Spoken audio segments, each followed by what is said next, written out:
तो आज हम बात करते हैं निरक्षीय स्थिति में वैद्युत क्षेत्र की तीव्रता। कल हम लोग जो पढ़े थे वो क्या था? अच्छी स्थिति में वैद्युत क्षेत्र की तीव्रता। वैद्युत द्विध्रुव के कारण अच्छी स्थिति में तीव्रता क्या होती है, कल हम लोग पढ़ चुके हैं। ठीक है, आज हम उसी वैद्युत द्विध्रुव के कारण निरक्षीय स्थिति में तीव्रता पढ़ेंगे। तो सबसे पहले हम जानेंगे कि वैद्युत द्विध्रुव का निरक्षीय स्थिति क्या है। ठीक है, तो देखिए इसके लिए आप क्या करेंगे, वैद्युत द्विध्रुव लेंगे। क्या लेंगे? वैद्युत द्विध्रुव। वैद्युत द्विध्रुव होता क्या है? एक ऐसा निकाय जिसमें कितने ध्रुव हो? दो, और दोनों ध्रुवों के बीच की दूरी क्या हो? अल्प हो। अल्प मीन्स कम। तो हमने एक निकाय लिया और उस निकाय के ये दो ध्रुव हमने लिया, एक ध्रुव ये और एक ध्रुव ये, और इन दोनों ध्रुवों के बीच की ये अल्प दूरी हो गई। ये दूरी जो है दोनों के बीच की, ये दूरी क्या है? अल्प दूरी है। ठीक है, तो ई का बन गया? द्विध्रुव। दी मतलब दो और ध्रुव मतलब ध्रुव, मतलब ऐसा निकाय जो ने कितना ध्रुव हो? दो ध्रुव।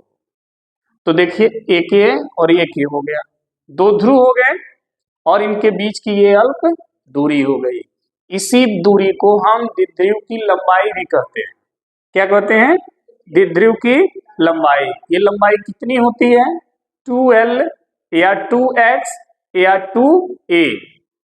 ठीक है, वो आपके ऊपर डिपेंड करता है आप क्या मानते हैं, लेकिन जो भी मानिएगा वो 2 के साथ मानिएगा। अगर X मानेंगे तो 2X लिखेंगे, L 2L, A तो 2A, केवल A, केवल X या केवल L आप नहीं मानिएगा। रीजन, क्योंकि अगर L केवल मानेंगे तो उसको आधा जब करेंगे ना तो बटे में लिखना पड़ेगा। मान लो अगर आपको 4 का आधा करना हो तो 4 का आधा कितना होगा? तो आसानी से हो गया। लेकिन अगर मान लीजिए आपने 3 मान लिया तो 3 का आधा कितना लिखोगे? 3/2, फिर 3 में 2 से भाग दोगे तो फिर आएगा 1.5। तो जो दशमलव में आ जाता है नंबर तो थोड़ा सा आपके लिए क्या हो जाता है? टफ हो जाता है, कठिन हो जाता है। इसलिए इसके बीच की दूरी को आधा करने में दिक्कत ना हो, आपको ज्यादा प्रॉब्लम ना हो, इसलिए हम इस बीच की दूरी को क्या मान लेंगे? 2L या 2X या 2A। क्लियर? और यही 2X 2L या 2A द्विध्रुव की क्या कहलाएगी? लंबाई कहलाएगी, और यही द्विध्रुव के ध्रुवों के बीच की दूरी कहलाती है। क्लियर? ये सारे चीजें पिछले क्लासों में हो चुका है। बस आपको द्विध्रुव का निरक्ष क्या है ये जानना है। अक्ष कल हो चुका था। एक बार और आपको बता दें, अक्ष है क्या? द्विध्रुव के जो दोनों ध्रुव हैं, इन दोनों ध्रुवों से जो होकर के रेखा जाएगी ऐसे, वही द्विध्रुव का अक्ष कहलाती है। ठीक है, तो अगर आप देखें तो ये द्विध्रुव का क्या है? अक्ष है, और ये द्विध्रुव का मध्य बिंदु है। ये द्विध्रुव का क्या है? मध्य बिंदु है। ठीक है, इनके बीच की कुल लंबाई कितनी होती है? 2L। ठीक, तो जब ये मध्य बिंदु हो गया तो ये लंबाई उसकी आधा हो गई, ये लंबाई उसकी आधा हो गई, तो 2L का आधा कितना होगा? L। फिर ये भी कितना होगा? L।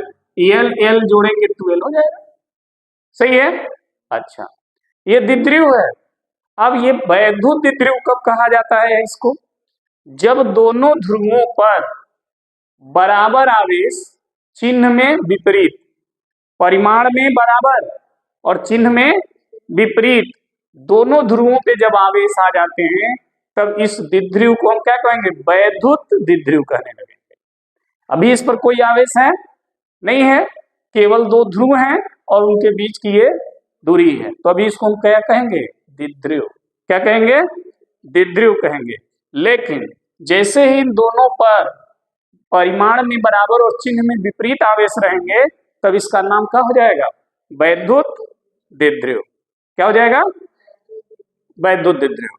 तो मान लीजिए इस पर जो है Q कूलाम का माइनस आवेश है और इस पर Q कूलाम का प्लस आवेश है। देखिए दोनों आवेश का परिमाण कितना है? Q Q है, एक माइनस है और एक प्लस है। अब ये बन गया क्या? वैद्युत द्विध्रुव बन गया। ठीक है, तो वैद्युत द्विध्रुव के लिए क्या क्या जरूरी है इस चीज को समझ लीजिए। जहां पर ये सभी कंडीशन फॉलो हो तो तुरंत समझिएगा वो क्या है, वैद्युत द्विध्रुव है। ठीक है, कंडीशन क्या क्या है वो देखिए। कंडीशन ये है कि कोई भी निकाय आपके सामने रखा जाता है और उस निकाय में दो ध्रुव हों, दोनों ध्रुवों के बीच की अल्प दूरी हो और दोनों ध्रुवों पर परिमाण में आवेश बराबर और चिन्ह में विपरीत हो, तब उस निकाय का नाम क्या हो जाएगा, वैद्युत द्विध्रुव। यानी दो ध्रुव होना चाहिए, दोनों ध्रुवों के बीच अल्प दूरी होना चाहिए और दोनों ध्रुवों पर परिमाण में बराबर और चिन्ह में विपरीत आवेश होना चाहिए, तब उसका नाम क्या हो जाएगा, वैद्युत द्विध्रुव। अगर इनमें से कोई चीज वहां फॉलो नहीं हुआ तो वो वैद्युत द्विध्रुव नहीं होगा। मतलब अगर बीच की दूरी नहीं रही तब भी वैद्युत द्विध्रुव नहीं रहेगा। दोनों आवेश पर, दोनों ध्रुवों पे जो आवेश हैं वो परिमाण में अगर बराबर नहीं हुए तब भी वैद्युत द्विध्रुव नहीं होगा। दोनों ध्रुवों पर आवेश परिमाण में बराबर हो और चिन्ह में भी अगर बराबर हैं तब भी वैद्युत द्विध्रुव नहीं होगा, क्योंकि चिन्ह में विपरीत होना जरूरी है। समझ में आई बात? तो ये सारी चीजें जब हमने वैद्युत द्विध्रुव पढ़ाया था ना, तो वो सारी चीजें हमने वहीं बता दिया था। अजय एक चीज और आपको हम बता दें, आपसे अगर कोई प्रश्न करे कि वैद्युत द्विध्रुव का कुल आवेश कितना होता है, कुल आवेश, तो ध्यान रखिएगा वैद्युत द्विध्रुव का कुल आवेश जो होता है वो शून्य होता है। अब कहेंगे सर कैसे, तो जितना यहाँ प्लस क्यू है उतने यहाँ, तो जोड़ेंगे तो क्या आएगा, जीरो। क्या आएगा, जीरो हो जाएगा ना। अगर धन दू और माइनस दू दोनों जोड़ोगे तो क्या होगा, जीरो। धन 10 और माइनस 10 जोड़ोगे तो क्या होगा, जीरो। तो इसमें तो आपसे बार बार कहा जा रहा है कि दोनों पर आवेश बराबर होंगे और चिन्ह में, तो उनका कुल योग कितना आएगा, तो वैद्युत द्विध्रुव का कुल आवेश क्या होता है, शून्य होता है, ध्यान रखिएगा। अगर कोई पूछ दे कि वैद्युत द्विध्रुव का कुल आवेश बताइए, तो सर वैद्युत द्विध्रुव का कुल आवेश क्या होता है, शून्य होता है। लेकिन वैद्युत द्विध्रुव का आवेश शून्य होता है, लेकिन वैद्युत द्विध्रुव वैद्युत क्षेत्र बनाता है, आवेश शून्य होता है। वैद्युत क्षेत्र जब हम लोग पढ़े थे तो वैद्युत क्षेत्र में आप लोग को यही बताया गया था कि अगर कोई आवेश है तो आवेश अपने चारों ओर क्या बनाएगा, वैद्युत क्षेत्र बनाएगा, अपना एक एरिया बना लेगा। ठीक है, अगर आवेश है तो तुरंत क्या बना लेगा, वैद्युत क्षेत्र बना लेगा। यानी वैद्युत क्षेत्र के लिए आवेश का होना जरूरी है। अगर आवेश नहीं रहेगा तो फिर उसका कोई वैद्युत क्षेत्र नहीं है। कोनो गांव में अगर प्रधान न हो तो उस गांव या उस प्रधान का कोई क्षेत्र नहीं होगा। लेकिन अगर किसी गांव में एक प्रधान है तो वो गांव उसका क्या है, क्षेत्र है। समझा गई बात?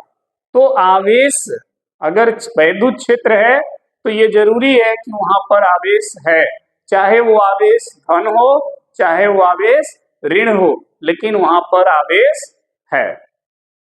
क्लियर? धन हो या ऋण हो वहां पर आवेश है, यदि वहां पर वैद्युत क्षेत्र है तो, या अगर आवेश है तो वैद्युत क्षेत्र है। अगर इंसान है तो उसकी परछाई है, या परछाई है तो इंसान है, ऐसे समझ लो। अगर इंसान नहीं है तो परछाई भी उसका नहीं होगा। सही बात है ना? तो उसी तरह से अगर आवेश है तो उसका वैद्युत क्षेत्र होगा, और यदि वैद्युत क्षेत्र है तो वहां पर आवेश होगा। लेकिन यहाँ क्या है, इसका कुल आवेश क्या है, जीरो। कुल आवेश क्या हो रहा है, यानी यहाँ पर वैद्युत द्विध्रुव का कोई आवेश नहीं होता है, कुल आवेश जीरो होता है। तो आप कहेंगे सर जब आवेश ही कुल जीरो हो गया तो इसका वैद्युत क्षेत्र नहीं होना चाहिए। लेकिन ध्यान रखिए वैद्युत द्विध्रुव का कुल आवेश जीरो होता है, लेकिन ये वैद्युत क्षेत्र रखता है। आवेश जीरो होते हुए भी ये वैद्युत क्षेत्र रखता है। अब आप कहेंगे सर क्यों, तो क्यों का आंसर ये है कि दोनों आवेशों के बीच की ये जो दूरी है ना, इसी दूरी के कारण वैद्युत द्विध्रुव वैद्युत क्षेत्र रखता है। ठीक है, अगर इनके बीच ये दूरी नहीं होती तो वैद्युत द्विध्रुव वैद्युत क्षेत्र नहीं रखता, वो वैद्युत द्विध्रुव होता ही नहीं। दूरी नहीं होती तो वैद्युत द्विध्रुव भी नहीं होता। ठीक है, समझ आ गई बात। तो अगर आपके सामने अगर कोई प्रश्न ऐसा रखे कि वैद्युत द्विध्रुव का कुल आवेश बताइए, तो वैद्युत द्विध्रुव का कुल आवेश 0 होता है। अब प्रश्न कोई करे कि वैद्युत द्विध्रुव का कुल आवेश 0 होता है, तो क्या वैद्युत द्विध्रुव वैद्युत क्षेत्र रखता है? तो यस, वैद्युत द्विध्रुव वैद्युत क्षेत्र रखता है। क्यों रखता है जब आवेश 0 है? तो सर, द्विध्रुव के दोनों ध्रुवों के बीच की दूरी के कारण वैद्युत द्विध्रुव वैद्युत क्षेत्र रखता है, लेकिन कुल आवेश 0 होता है। क्लियर हो गया? अब आते हैं वैद्युत द्विध्रुव का निरक्ष क्या होता है। तो अभी हमने बताया कि वैद्युत द्विध्रुव के दोनों ध्रुवों से जो रेखा गुजरेगी ऐसे, वो वैद्युत द्विध्रुव का अक्ष है, लेकिन उस अक्ष के रेखा के लंबवत उसके मध्य बिंदु से जो रेखा जाएगी ऐसे, समझ आ गई बात? अक्ष ऐसे है और इसके लंबवत ऐसे, कहां से? मध्य बिंदु से। ये जो रेखा जाएगी ऐसे ऐसे, इसी को हम बोलते हैं वैद्युत द्विध्रुव का निरक्ष। क्या बोलते हैं? वैद्युत द्विध्रुव का निरक्ष कहते हैं इसको। क्लियर है? और इस निरक्ष पर अगर कोई बिंदु है तो वह बिंदु क्या कहलाएगी? निरक्षीय स्थिति। स्थिति मतलब स्थित होना। कहां पर? निरक्ष पर। तो कहां पे वो स्थित है? निरक्ष पे है, तो ये हो जाएगा निरक्षीय स्थिति। अब इसी निरक्षीय स्थिति में जो बिंदु है, इसी बिंदु पर इस पूरे द्विध्रुव के कारण आपको क्या निकालना है? वैद्युत क्षेत्र की तीव्रता। ठीक है, क्या निकालना है? वैद्युत क्षेत्र की तीव्रता। अच्छी स्थिति में तीव्रता कल ही हम लोग निकाल चुके हैं। निरक्षीय स्थिति में तीव्रता कैसे निकालेंगे आज हम लोग देखेंगे। तो इसके लिए हम क्या करेंगे? एक वैद्युत द्विध्रुव लेंगे और वैद्युत द्विध्रुव के निरक्ष पर एक बिंदु स्थित करेंगे जिसे निरक्षीय स्थिति कहेंगे। वह बिंदु जो यहाँ पर स्थित है उसको मान लेंगे कि वह द्विध्रुव का जो मध्य बिंदु है वो इस O से कितनी दूरी पर है? R दूरी पर है। इस बिंदु का नाम दे दें C। क्या है? C। द्विध्रुव के मध्य बिंदु O से निरक्षीय स्थिति में R मीटर की दूरी पर बिंदु C है और उसी C पर इस पूरे द्विध्रुव के कारण आपको वैद्युत क्षेत्र की तीव्रता ज्ञात करनी है। क्लियर हो गया? अब ध्यान देना है कि अगर हमें यह तीव्रता निकालना है तो हमें यह देखना होगा कि द्विध्रुव के ध्रुवों से C की दूरी कितनी है। द्विध्रुव के जो ध्रुव हैं ये और ये, यहां से C की दूरी कितनी है, वो दूरी हमें निकालना होगा हर हाल में। क्यों निकालना होगा? रीजन क्या है निकालने का? क्योंकि आवेश कहां पर है? ध्रुव पर। आवेश कहां है? ध्रुव पर है। तो आवेश से C की दूरी चाहिए आपको, क्योंकि वैद्युत क्षेत्र कौन उत्पन्न करता है? आवेश। वैद्युत क्षेत्र कौन उत्पन्न करता है? आवेश उत्पन्न करता है। तो आवेश से उस C की, जहां पर आपको वैद्युत क्षेत्र निकालना है ना, वहां तक की दूरी आपको चाहिए। ठीक है, तो अभी हम बताएंगे कि यह आवेश उस बिंदु पर कितना वैद्युत क्षेत्र लगाएगा। ठीक है, मान लो आप हमारे पास हो, दूरी कम है तो हम बहुत तेज आप पर बल लगाएंगे। दूरी बढ़ जाएगी तो बल का होगा? कम हो जाएगा। और दूरी बढ़ जाएगा तो आप हमसे मिलोगे नहीं कि हम बल लगा पाए वहां तक। समझ में आएगा? तो बल या तीव्रता किस पर निर्भर कर रहा है? दूरी पर। यानी बल या तीव्रता अगर आपको निकालना है तो दूरी का ज्ञान होना जरूरी है। अगर दूरी नहीं पता चलेगा तो फिर आप कितना बल लगाएंगे कैसे पता चलेगा? चल पाएगा? आप जितना हमारे पास आओगे हम उतना तेज मुंह फोड़ देंगे तुम्हारा मान के। सही है ना? और जितना हमसे दूर जाओगे हमारा हाथ वहां तक नहीं पहुंच पाएगा, तो बल क्या हो जाएगा? कमजोर होता चला जाएगा। तो बल या तीव्रता किस पे निर्भर कर रहा है? दूरी पर। इसलिए दूरी बहुत है जरूरी। दूरी हर हाल में आपको चाहिए। तो हमने जो दूरी माना है उसके मध्य बिंदु से माना है। हमने जो दूरी माना कहां से माना है? मध्य बिंदु से। अब बल कौन, तीव्रता कौन उत्पन्न करता है? आवेश। और आवेश कहाँ है? ध्रुव पर। तो हमें ध्रुव से C की दूरी चाहिए ना, क्योंकि बल या तीव्रता तो ये उत्पन्न करेगा, आवेश यहाँ और यहाँ है, तो तीव्रता या बल ये उत्पन्न करेंगे, तो यहां से C की दूरी आपको चाहिए ना। हमने माना कहां से है? यहां से। ठीक, तो देखिए यहां इस ध्रुव से और इस ध्रुव से C की दूरी आपको निकालना पड़ेगा। तो आप क्या करोगे? इस ध्रुव से C को ऐसे मिला दो, इस ध्रुव को C से क्या करो? ऐसे मिला दो। ठीक, मिल गया। अब ये दूरी आप निकालो, ये दूरी आप निकालो। तो ये दूरी निकलेगा कैसे? ध्यान देना, दूरी निकालने के लिए अगर ध्यान से देखो तो यह जो है एक समकोण त्रिभुज दिख रहा हो, दिख रहा है ना, और ये भी क्या है? एक समकोण त्रिभुज दिख रहा है। और समकोण त्रिभुज में दो भुजाएं दी गई हैं, देखो, तो हाई भुजा निकल जाएगी, निकल जाएगी ना। कौन सा फार्मूला? पाइथागोरस प्रमेय उसको बोलते हैं, उस सूत्र को क्या बोलते हैं? पाइथागोरस प्रमेय। ठीक है, तो आप क्या करोगे? पाइथागोरस प्रमेय लगा दोगे। यहाँ पाइथागोरस प्रमेय क्या कहता है? ध्यान से सुनना, यहाँ लिख दे रहे हैं कैसे निकालोगे, कौन सा फार्मूला लगेगा? पाइथागोरस प्रमेय से पाइथागोरस प्रमेय आप अप्लाई करोगे। पाइथागोरस प्रमेय कहता है कि समकोण त्रिभुज में जो सबसे लंबी भुजा है उसको बोलते हैं कर्ण। क्या बोलते हैं? कर्ण। तो आप देखो इस त्रिभुज में सबसे लंबी भुजा कौन है? ये तो कर्ण। देखना सूत्र इसका, पाइथागोरस का फॉर्मूला होता है कर्ण का स्क्वायर बराबर लंब का प्लस आधार का स्क्वायर। यही पाइथागोरस प्रमेय का सूत्र है। कर्ण क्या है? जो सबसे लंबी भुजा है वो कर्ण है। तो ये भुजा सबसे लंबी है, ये हो गई कर्ण। इसमें ये भुजा क्या हो गई? लंब। और ये भुजा क्या हो गई? आधार। तो लंब क्या है? R, तो R का स्क्वायर। आधार क्या है?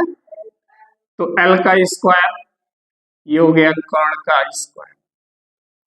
अब देखो समझना, जब इसका स्क्वायर हटाओगे, ठीक है, इसका स्क्वायर हटाओगे तो किस में आ जाएगा? करड़ी में। इसका स्क्वायर जब यहां से हटाओगे तो इस पूरे का मान किस में आ जाएगा? करड़ी में। ठीक है, तो कर्ण कौन भुजा है? ये है ना। इस भुजा का मान निकल गया कि नहीं निकल गया? करड़ी में R square plus L square हो गया। तो इस भुजा का मान पाइथागोरस प्रमेय से आपने निकाला, तो R का स्क्वायर प्लस L का स्क्वायर। ठीक, इसी पाइथागोरस प्रमेय को जब इस त्रिभुज के लिए लागू करोगे तो इसका भी मान वही आएगा। देखो वही भुजा, वही लंबाई इधर भी है और वही चीज इधर भी है। ठीक, तो इसका भी मान उतने आएगा। क्या आएगा? R square plus L square. यानी द्विध्रुव के दोनों ध्रुवों से C की दूरी आपको मिल गई। द्विध्रुव के दोनों ध्रुवों से C की दूरी मिली कि नहीं मिली? आपको मिल गई। क्लियर है? अब जब दूरी मिल गई तो इस आवेश के कारण C पर विद्युत क्षेत्र निकालो, फिर इस आवेश के कारण विद्युत क्षेत्र निकालो। ठीक है, अब विद्युत क्षेत्र कैसे निकालोगे? उसके लिए हमने आपको एक फॉर्मूला पढ़ाया होगा, बिंदु आवेश के कारण विद्युत क्षेत्र की तीव्रता। बिंदु आवेश के कारण, ध्यान देना, अगर कोई आवेश यहाँ पर है, बिंदु आवेश है ये, और ये इस आवेश से R दूरी पर एक यहाँ पर बिंदु है, तो ये जो आवेश है अपने से R दूरी पर यानी यहाँ पर जो विद्युत क्षेत्र उत्पन्न करता है उसका मान होता है KQ/R स्क्वायर। ठीक है, अगर एक आवेश यहाँ पर है तो वह आवेश अपने से R दूरी पर इतना वैद्युत क्षेत्र उत्पन्न करता है। क्लियर है? यही फॉर्मूला यहाँ पर आप लागू करोगे। ठीक है, तो पहले देख लो, ये माइनस क्यू है, माइनस क्यू के कारण यहाँ पे जो वैद्युत क्षेत्र उत्पन्न होगा उसकी दिशा कौन होगी? क्योंकि ये माइनस है तो माइनस आवेश के कारण वैद्युत क्षेत्र की आवेश दिशा जो होती है आवेश की ओर होती है। जिधर आवेश होगा ना उधर उसकी दिशा भी होगी। तो ये माइनस है तो इसके कारण जो यहाँ वैद्युत क्षेत्र होगा उसकी दिशा ये होगी, आवेश की ओर ही होगी। ठीक, और ये धन आवेश है, धन आवेश के कारण जो यहाँ वैद्युत क्षेत्र उत्पन्न होगा उसकी दिशा आवेश से किधर होगी? बाहर की ओर, यानी इस तरह होगा। समझ आ गया? धन आवेश के कारण जो वैद्युत क्षेत्र होता है उसकी दिशा आवेश से किधर होती है? बाहर। ठीक है, और अगर ऋण आवेश है तो उसके कारण वैद्युत क्षेत्र की दिशा आवेश की ओर होती है। मतलब अगर है धन है तो वैद्युत क्षेत्र की दिशा ऐसे आवेश से देखो बाहर की ओर है कि नहीं है? ऐसे हो जाएगा। और यदि ऋण आवेश है तो वैद्युत क्षेत्र की दिशा बाहर से किधर होगी? अंदर की ओर, आवेश की ओर, ऐसे हो जाएगी। तो है ऋण है ना, तो इस पे देखो आवेश की ओर हो गया कि नहीं हो गया? और है धन है तो इस पे ये नियम लग गया, बाहर की ओर देखो। क्लियर? चलो, अब ये जो वैद्युत क्षेत्र यहाँ उत्पन्न कर रहा है उसका नाम हम दे देते हैं E minus Q. E minus minus Q, E वैद्युत क्षेत्र को रिप्रेजेंट करता है। ठीक, और इसके साथ जो हमने माइनस क्यू लिखा है, ये माइनस क्यू जो है इस आवेश को बता रहा है कि इस आवेश के कारण यहाँ वैद्युत क्षेत्र ये है। इसी तरह से ये वैद्युत क्षेत्र जो है उत्पन्न करेगा उसको भी लिखेंगे E, लेकिन ये प्लस क्यू के कारण है इसलिए इसके साथ क्या लिख देंगे? Plus Q. ठीक है, तो E प्लस क्यू, ये जो है प्लस क्यू के कारण वैद्युत क्षेत्र हो गया और हाई जो है माइनस क्यू के कारण वैद्युत क्षेत्र हो गया। क्लियर है? यहाँ तो इन दोनों का मान इस सूत्र से क्या करेंगे? निकाल लेंगे। क्लियर? तो अब देखना, पहले आपने मान लिया एक वैद्युत द्विध्रुव, ठीक, तो इसको लिखेंगे क्या? माना, इसका नाम दे दें ए और बी, ए बी। ठीक है, तो लिखा माना ए बी क्या है? एक वैद्युत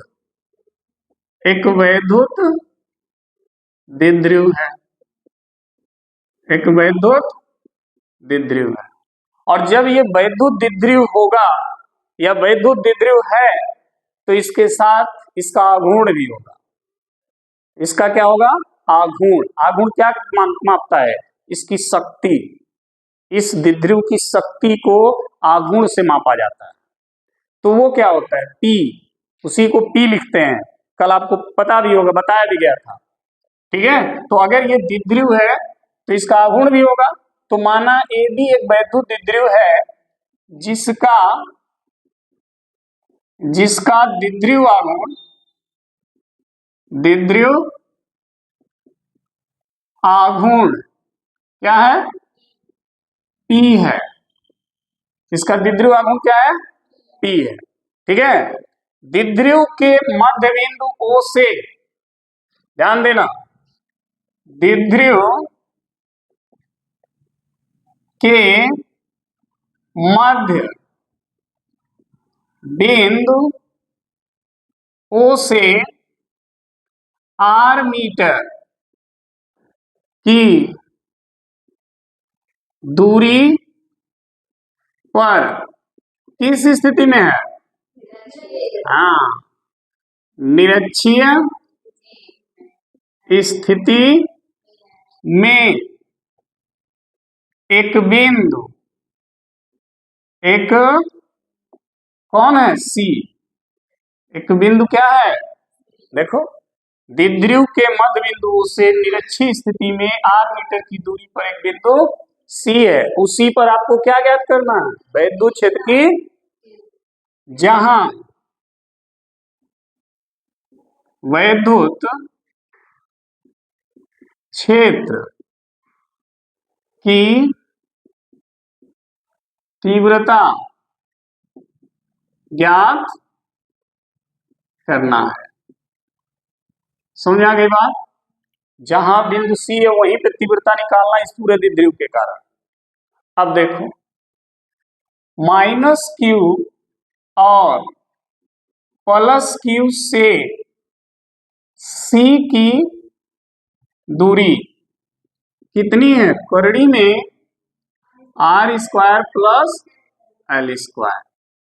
ये दूरी निकल के आई है, सही है ना। और ये दूरी कैसे निकल के आई है, यहां देख रहे हैं आप। अब देखो -q आवेश के कारण C पर वैद्युत क्षेत्र की तीव्रता -q के कारण। तो देखो -q के कारण जो तीव्रता है वो क्या है, E-, यही है ना।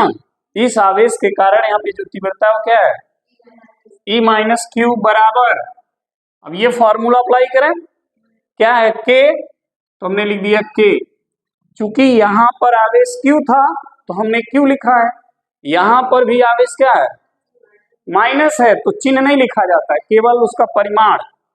ठीक है, तो क्या हो जाएगा Q बटा, यहां पर दूरी क्या था और यहां से यहां तक की दूरी क्या है, ये है ना। तो इस दूरी का आप क्या करोगे, स्क्वायर। तो जब इसका स्क्वायर करोगे तो करड़ी हट जाएगा, क्योंकि करड़ी का जब 2 घात होता है ना तो करड़ी हट जाती है। समझ में आ गई बात। तो यहाँ पे दूरी क्या बचा, r² + l², करड़ी हट गया। समझ में आ गई बात। चलिए अगला है +q आवेश के कारण के C पर वैद्युत क्षेत्र की तीव्रता। ठीक है, तो क्या हो जाएगा, E+ बराबर, फिर फॉर्मूला वही लगेगा, सब कुछ वही लगेगा। तो देखिए K, यहाँ +q का भी आवेश क्या है Q, तो Q लिखा, दूरी का स्क्वायर, r का स्क्वायर था, यहाँ ये दूरी r था तो r का स्क्वायर, यहां से इसकी दूरी क्या है, ये इसका स्क्वायर करेंगे तो करड़ी फिर, तो मान वही आएगा r² + l²। ये हो गया E-q और E+q का मान। अब यहां पे ध्यान देना, अगर मान लो ये एंगल थीटा है, समझना ध्यान से, तो यहां पर एक लाइन ऐसे आप खींच दीजिए, तो ये एंगल भी क्या बना, थीटा बना, नहीं बना भाई। ये रेखा और ये रेखा समांतर है और इनको ये रेखा काट रही है, तो ये दोनों कोण क्या होंगे, समान होंगे, सही है। अब देखो E-q इस दिशा में और E+q इस दिशा में, दोनों एक दूसरे के विपरीत भी नहीं है और दोनों एक दूसरे के दिशा में भी नहीं है। विपरीत होने का मतलब E+q अगर इधर है और E-q इधर है, तो हम लोग समझ जाते कि यहां पर आपको क्या करना है, घटाना है। अगर दोनों, कल भी आपने देखा था नहीं, दोनों एक दूसरे के विपरीत थे तो हमने क्या किया था, घटाया था परिणामी में। लेकिन अगर दोनों एक दिशा में है तो हम क्या करेंगे, जोड़ देंगे। लेकिन यहां पर न ये कंडीशन है और ना ही ये कंडीशन है, एक हेहर है एक हेहर है। बताओ दोनों में से कोई यहां है, नहीं है। तो आपको सबसे पहला काम क्या करना होगा, इन दोनों को एक दिशा में लाइए या एक दूसरे के विपरीत दिशा में लाइए। तो कैसे लाएंगे, ध्यान देना। अगर आप E+q को इस दिशा में लाएं, इसको अगर इस दिशा में लाओगे, इस वाले को इस दिशा में, तो क्या लिखोगे, E+q cos थीटा लिखना पड़ेगा। उसी तरह से अगर E-q को इस दिशा में ले जाओगे तो इसको भी क्या लिखोगे, E-q cos थीटा। ठीक, दूसरा अगर इसको इस दिशा में लाओ, इस दिशा में, तो क्या लिखोगे, E+q sin थीटा। और इस दिशा में लाओगे इसको, हाई वाले को इस दिशा में, तो ई माइनस क्यू साइन थीटा। समझ आ गया? अब आप कहेंगे सर जी कहाँ है कास में और ये साइन में कहाँ है? इसको साइन में क्यों नहीं लिखा? इसको साइन में हमने क्यों नहीं लिखा? तो ध्यान देना, अगर ये चीज हम यहां पर डायरेक्ट बना दें, ऐसे ही है ना, देखो ऐसे है, यहां से इसको ऐसे लंब डाल दो, ठीक है? ये कोण क्या था? थीटा। सही हो गया? अब देखो, ये हो गया लंब, ये हो गया कर्ण, और ये हो गया आधार। सही है? अगर हम कास का फार्मूला लगाएं, तो कास का अगर यहां पर फार्मूला लगाएं कास थीटा, तो क्या लिखोगे? आधार बटे कर्ण, आधार बटे कर्ण, ये लिखोगे। आधार अगर निकालोगे, आधार ये है, आधार अगर निकालोगे तो क्या आएगा? कर्ण का इधर गुणा होगा, हो जाएगा कर्ण इंटू क्या? Cos theta. और कर्ण ये है, और इस दिशा में क्या है? ई प्लस क्यू है, तो इसकी जगह क्या लिखोगे? ई प्लस क्यू कॉस। तो आधार देखो इस दिशा में आ गया, नहीं आ गया? आया ना? इसी तरह से जब इसको आप इस दिशा में लाओगे तो कास लिखोगे, और जब इस दिशा में ले जाओगे, अगर ये लंबाई निकालोगे तो ये किसमें आएगा? साइन में, लंब बटा कर्ण हो जाएगा। तो सिंपल फंडा क्या है? जो कोण के पास भुजा होती है वो हमेशा कास में रहेगी, जो थीटा के पास होती है वही कास होती है, और जो उससे दूर होती है वो साइन में रहती है। तो देखो ये थीटा के पास वाली भुजा है तो कास में है, और ये थीटा से दूर है तो ये साइन में है। ये दिमाग में रख लेना। कहीं भी अगर किसी भी भुजा को आप दिशा बदल रहे हो तो देखना वो भुजा किस दिशा में जा रही है, कोण के पास वाली भुजा के दिशा में जा रही है कि दूर वाले में जा रही है। अगर कोण के पास वाले भुजा की दिशा में जाएगी तो तुरंत उसके साथ क्या लगा दोगे? कास। और दूर वाले में जाएगी क्या लगा दोगे? साइन। ठीक है? समझ में आ गई बात?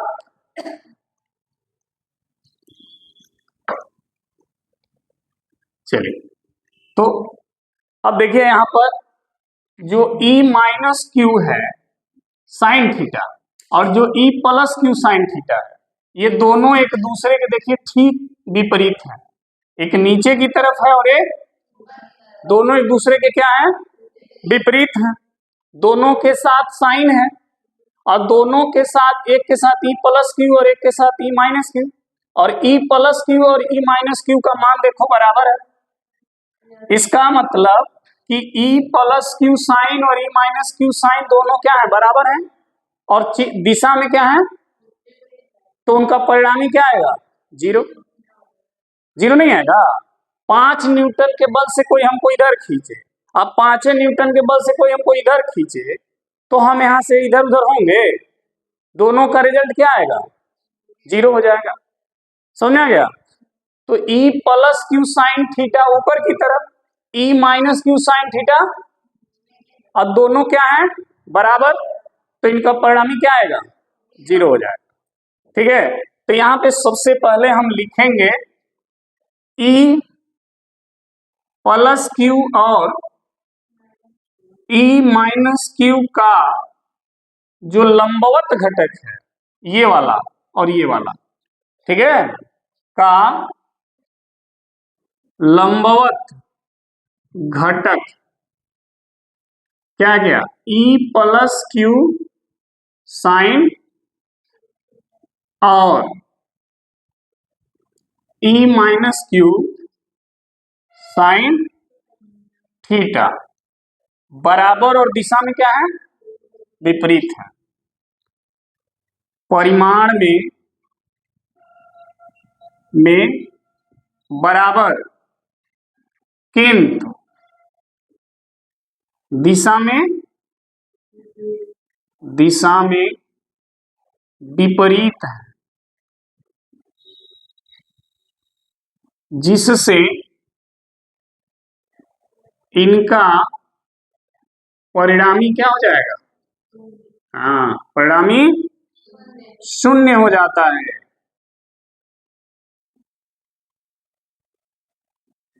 समझ में आई बात? दोनों एक दूसरे के बराबर और दिशा में विपरीत होने के कारण क्या हो जाएंगे? शून्य। लेकिन इसमें E plus q cos theta और E minus q cos theta दोनों क्या है? सेम दिशा में है। तो जब दोनों सेम दिशा में होंगे क्या होंगे? जुड़ जाएंगे। ठीक है, मान लो 5 न्यूटन के इधर खींचा, 5 न्यूटन से इधर खींचा तो रिजल्ट 0 हो गया। लेकिन दोनों मिले अगर एक के दिशा में खींचने लगे 5 न्यूटन से, तो हमारे ऊपर कितना बल लगेगा? 10 न्यूटन हो जाएगा। तो हम यहाँ रह पाएंगे? हम तो उधर चल जाएंगे। तो वही चीज ये कह रहा है कि दोनों एक दिशा में लगने लगे तो इनका कुल बल कितना हो जाएगा? जुड़ जाएगा। क्या लिखेंगे? परंतु, परंतु क्या? E plus q cos theta और E minus q cos theta किस दिशा में है? समान। समान दिशा में होने से क्या होंगे? जुड़ जाते हैं। ठीक है, अतः C पर परिणामी तीव्रता, C पर परिणामी, समझ आ गया? अब C पर परिणामी तीव्रता कितना आएगा देखना। E बराबर हो जाएगा E प्लस क्यू, ठीक है, क्या? cos plus E minus Q cos theta. सही है? दोनों का मान रखो, दोनों का मान देखो सेम है। के क्यू बटे आर स्क्वायर प्लस हो गया इंटू कॉस, यहां भी लिखो के क्यू बटा r square plus into cos, दोनों देखो सेम हो गया। तो कितना आएगा? 2 गुना हो जाएगा ना। बताओ, दोनों को जोड़ोगे तो 2 गुना हो जाएगा। तो इसको लिखें, 2 गुना को लिखें 2Q, जो 2 यहां लिखना चाहिए ना, हम ऊपर लिख दिए 2Q upon r square plus into cos, ऐसे हो गया। ठीक, कॉस थीटा का मान निकाल लो।